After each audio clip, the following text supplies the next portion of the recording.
हम विश्वास रखते हैं सच्ची खबरों पर, खबरें जो जगाएंगी आपको। पुलिस ने खुलासा किया है, क्या पूरा मामला है? 24 जून को पुलिस को सूचना मिलती है कि ग्राम पहाड़पुर में जो वादी है शिवम, वो बताता है पुलिस को कि उसके पिता की किसी ने चाकू मारकर गले पर वार कर कर हत्या कर दी है किसी अज्ञात व्यक्ति ने।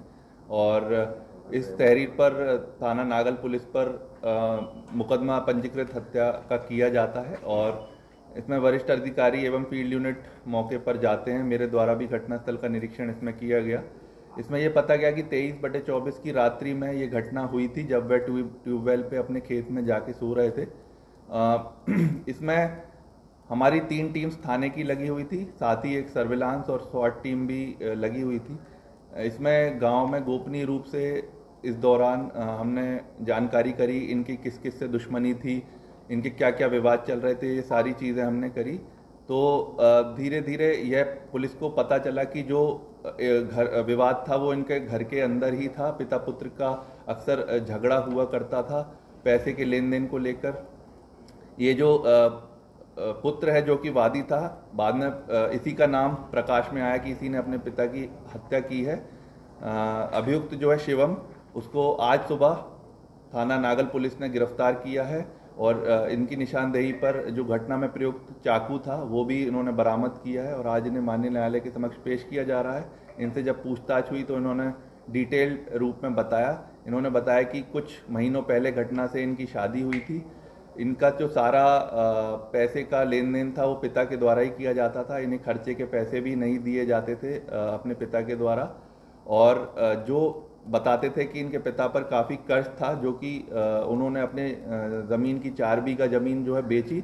और ये बता रहा था कि तब भी कर्ज नहीं उतरा। ये पिता जो हैं वो किसी अन्य चीज़ों में इस पैसे को उड़ा दिया करते थे और बार बार इन पे दबाव बनाते थे कि खुद पैसा कमाओ, मुझसे पैसा मत लो। तो इसे खर्चे के भी पैसे नहीं दिया करता था। इसी चीज़ को लेकर पिता पुत्र में झगड़ा भी हुआ करता था।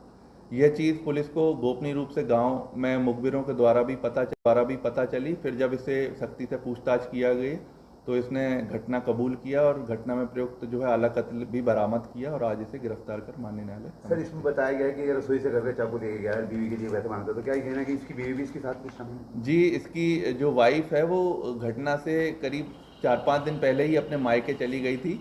उनकी मायके जाने का कारण भी यही था कि जो विवाद होते थे घर में पैसे के लेन देन के लिए, बीवी भी खर्च का जो पैसा मांगती थी वो उसे नहीं मिल पाता था। तो यह इससे झगड़ा करके जो है अपने मायके चली गई थी। उसी के बीच में पिता पुत्र के बीच में भी कई लड़ाई हुई और घटना से एक दिन पहले भी इनकी बहस हुई। तो जब ये ट्यूबवेल पे सोने गए थे इसके पिता, उसकी जानकारी केवल इनके घर वालों को ही थी। और मौका देखकर ये रसोई से अपना जो है चाकू लेकर छत दीवार की, जो इसका कमरा ऊपर है, तो ऊपर से दीवार कूदकर ये घटना पर मौके पर पहुंचता है और ये घटना करके दीवार चढ़कर अपने कमरे में जाकर सो जाता है। तो घटना के बाद जो है पिता जो है गंभीर रूप से जब घायल हो जाता है तो अपनी मोटरसाइकिल चलाकर खुद घर जाता है।